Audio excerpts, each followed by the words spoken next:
So already చాలా gap వచ్చేసింది. నేను కొన్ని సంవత్సరాలు గవర్నమెంట్ జాబ్ ప్రిపేర్ అవుతా ఉన్నా, లేకపోతే నాన్ ఐటీలో పనిచేస్తా ఉన్నా, లేకపోతే వేరే వేరే బిజినెస్లు చేసి లాస్ అయిపోయి ఉన్నా. ప్రెసెంట్ కెరియర్ గ్యాప్ వచ్చేసింది. సో నేను కోడింగ్ తక్కువ ఉన్న కోర్స్ నేర్చుకోవాలనుకుంటున్నాను అని చెప్పి చాలా మంది అడుగుతూ ఉంటారు. అండ్ ఇప్పుడు కోడింగ్ తక్కువ అని ఒక కోర్స్ నేర్చుకున్నాను, ప్రెసెంట్ అయితే కాల్స్ ఇప్పుడు ఏం చేయాలి? జనరల్గా ఏంటి అంటే చాలామంది ఈ విషయంలో ఏంటి అంటే ఆల్రెడీ డిసైడ్ అయ్యి ఉంటారు. ఎగ్జాంపుల్ మనకి ఇప్పుడు సెప్టెంబర్ వచ్చింది, అయితే ఆగస్టులోనో లేకపోతే జూలైలోనో ఒక కోర్స్ నేర్చుకుందాము, కోడింగ్ తక్కువ ఉన్న కోర్స్ నేర్చుకుందామని స్టార్ట్ చేశారు.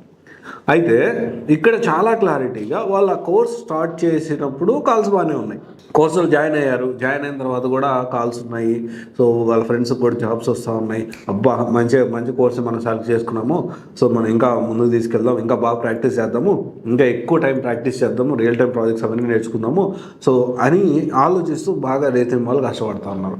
సో జూలైలో నేర్చుకున్న ఆగస్టు సెప్టెంబర్కి వచ్చేసరికి సడన్గా కాల్స్ తక్కువైపోయాయి. అంటే వీళ్ళు ప్రొఫైల్ అబ్బా అంతా రెడీ, నేను మంచి ప్రాజెక్ట్ నేర్చుకున్నాను, మంచి ప్రాక్టీస్ చేశాను, సో చాలా మా ఫ్రెండ్ కంటే బెటర్గా ఉన్నాను, నేను నా చుట్టుపక్కల వాళ్ళందరికంటే చాలా బెటర్గా నేను కోర్స్ నేర్చుకుంటే ఎక్కువ టైం నేను స్పెండ్ చేస్తున్నాను, ఇప్పుడు నేను రెజ్యూమ్ పెడతాను.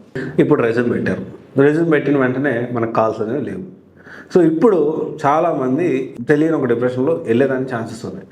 అంటే కోడింగ్ తక్కువ నేర్చుకున్నాను, ఇప్పుడేం కాల్స్ లేవు, ఇప్పుడు ఎలా పరిస్థితి?